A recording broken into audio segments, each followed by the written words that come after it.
السلام علیکم ورحمۃ اللہ وبرکاتہ۔ دوستو، ہم اپنے پروگرام قرآن ایجوکیشن میں آپ کو خوش آمدید کہتے ہیں۔ ہمارا سلسلہ قرآن کریم تجوید کو سکھانے کا چل رہا تھا۔ اس سلسلے میں اپنی بہت ساری ویڈیوز لا چکے ہیں۔ آج ہم ایک نئی ویڈیو کے ساتھ حاضر ہوئے ہیں، جس کے اندر ہم آج آپ کو وقف کے مختلف 3 طریقوں میں سے ایک طریقے کے بارے میں سکھائیں گے۔ چونکہ وقف کرنے کے عام طور پہ 3 طریقے ہیں جو مشہور ہیں، 3 مختلف انداز سے وقف کیا جاتا ہے۔ تو وہ چونکہ ان میں سے ایک جو طریقہ ہے، ہم اس کے اوپر آج بات کریں گے، پارٹ 1، پھر پارٹ 2، پھر پارٹ 3۔ اس سے ریلیٹڈ، اس سے متعلقہ ویڈیو بعد میں لے کر آئیں گے۔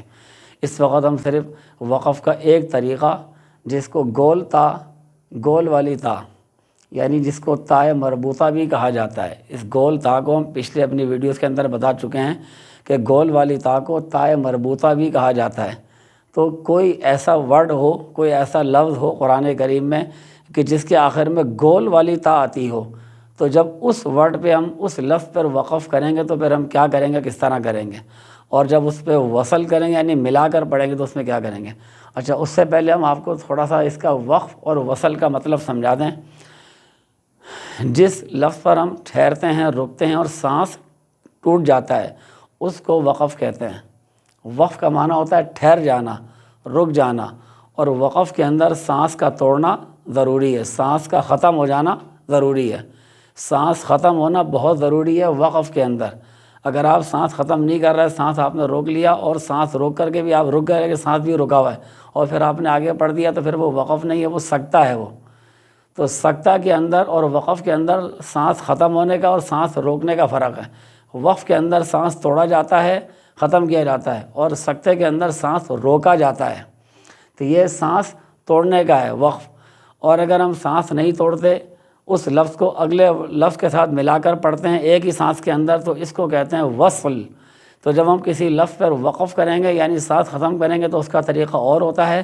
جب ہم وصل کریں گے، اس کو آگے سے ملا کر پڑھیں گے اگلے والے ورڈ کے ساتھ، تو اس کا طریقہ کچھ اور ہوتا ہے، اس کو وصل کہتے ہیں۔ اس لیے یہ بتانا ضروری ہے۔ اب ہم آتے ہیں اپنے اصل مقصد کی طرف۔ یہاں پر ہم نے جیسا کہ پہلے لکھ دیا کہ جس لفظ کے اوپر گول تا ہوتی ہے، جس لفظ کے آخر میں گول والی تا ہوتی ہے، تو گول تا تائے مربوطہ کو وقف کی صورت میں ہا ساکن سے بدلیں گے۔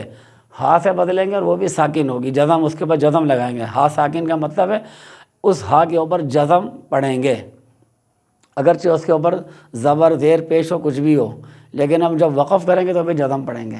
اب جیسے یہاں پر ہم نے آپ کے سامنے چارٹ بنا دیا، حالت وصل کے اندر یہ جو 3 لفظ نظر آ رہے ہیں، تینوں کے آخر میں گول والی تا ہے۔ اب اس کے اندر دیکھیں واجفتن۔ اب یہ واجفتن جو ہے، اس کے آخر میں گول تا ہے۔ جب ہم اس کو وصل آگے والے سے ملا کے پڑھیں گے، وصل کا معنی ملانا، تو پھر پڑھیں گے واجفتن ابصارھا۔ اس کے آگے ابصارھا ہے قرآن کریم کے اندر، سورۃ النازعات آیت نمبر 8 اور 9 کے اندر آپ دیکھ سکتے ہیں، وہاں پہ یہ لفظ ہے واجفتن، کہ جب ہم اس کو آگے سے ملا کر پڑھیں گے تو واجفتن ابصارھا۔ لیکن جب ہم وقف کریں گے تو پھر ہم اس گول والی تا کو یہاں پہ دیکھ کے ہا ساکن سے بدل دیا، واجفہ، واجفہ، ہا کی آواز بھی آئے گی اور وہ ساکن ہوگا۔ دوسری مثال دیکھ لیں، یہ ویسی اردو کے اندر استعمال ہونے والا لفظ ہے، قرآن کریم میں یہ لفظ استعمال ہوا ہے لیکن گول تا کے بغیر ہوا ہے، علام الغیوب۔ لیکن یہ اردو کے اندر استعمال ہوتا ہے علامہ، جیسے بہت زیادہ علم رکھنے والے کو ہم علامہ کہتے ہیں۔ علامہ اقبال ہمارے بڑے شاعر تھے، اسی طرح علامہ فلاں، علامہ فلاں کہتے ہیں۔ تو علام یہ لفظ بھی اسی طرح ہی ہے، اصل میں آخر میں گول والی تا ہے، تو علامتن اصل تلفظ اس کا یہ ہے وصل کی صورت میں، ملا کر پڑھنے کی صورت میں اگر آئے گا تو تن کر کے پڑھیں گے، اور اگر وقف کریں گے تو علامہ۔ تو یہ لفظ چونکہ عربی اردو زبان کے اندر ایز اے وقف استعمال ہوتا ہے، جب ہم وقف کی حالت کے اندر اس کو استعمال کرتے تو اس لیے اس کو ہا پڑھتے ہیں، ورنہ اصل تلفظ اس کا یہ ہے۔ اسی طرح البینۃ، سورہ بینہ قرآن کریم کے اندر ہے، 30 پارے کے اندر۔ تو البینۃ یہ اس کی وصل کی حالت ہے کہ جب ملا کر پڑھیں گے تو البینۃ پڑھیں گے، جیسے لم یکن الذین کفروا من اہل الکتاب والمشرکین منفکین حتی تأتیہم البینۃ۔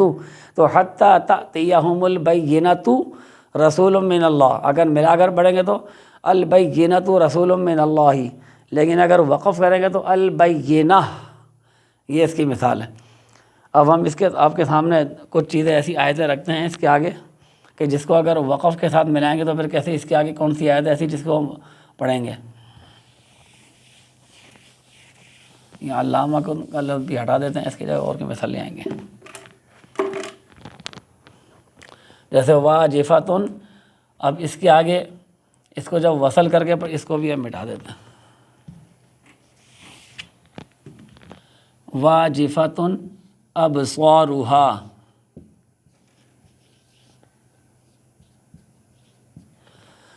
جب ہم وصل کریں گے تو واجفتن ابصارها، اور وقف کریں گے تو صرف واجفہ.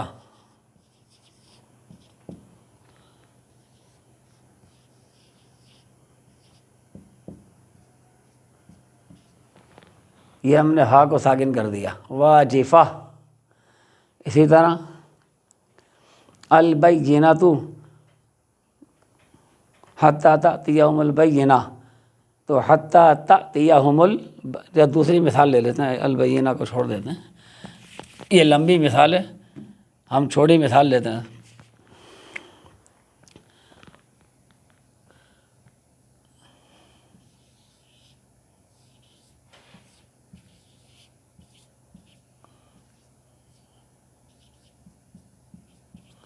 یہ مکرمتن فی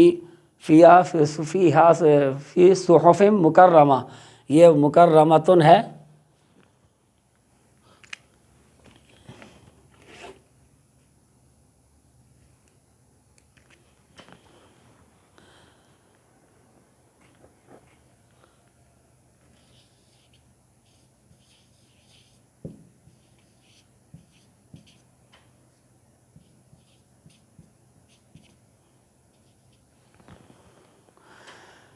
یہ مکرمتم مرفوعہ، مکرمتم مرفوعۃ مطہرہ، مرفوعۃ، اس میں دو دیر آئے گا. قرآن کریم میں سورہ عبس ہے 30ویں پارے کے اندر، تو اس میں یہ فی صحف مکرمتن ہے وہاں پہ، اور یہاں پر آیت بھی ختم ہو رہی ہے. لیکن اب وقف کریں گے یہاں پر تو وصل کی صورت ہم نے آپ کو بتائی ہے کہ فی صحف مکرمہ، یہاں پر بھی تن ہے، یہ فی صحف مکرمۃ مرفوعۃ مطہرہ، فی صحف مکرمۃ مرفوعۃ، مکرمۃ مرفوعۃ اگر وصل کریں گے. لیکن اگر ہم وقف کریں گے تو اس کو وقف کی لائن میں یہ ادھر یہاں پر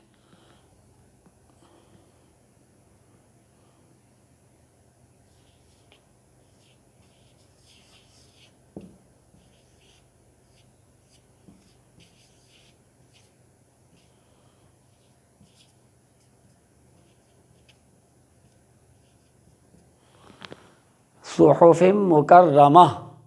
وہاں دیکھیں مکرمہ جب ہم نے وصل کیا آگے والے لفظ سے ملایا تو مکرمۃ مرفوعۃ، مکرمۃ مرفوعہ، اور یہاں پہ مکرمہ پہ وقف کریں گے تو صحف مکرمہ کو ہا سے بدل دیا. تو آج کے سبق میں ہم نے آپ کو یہ سکھانا تھا کہ جب کسی لفظ کے آخر میں گول والی تا ہوتی ہے، جب اس پہ وقف کریں گے تو اس کو ہا ساکن سے بدلیں گے. السلام علیکم ورحمۃ اللہ وبرکاتہ.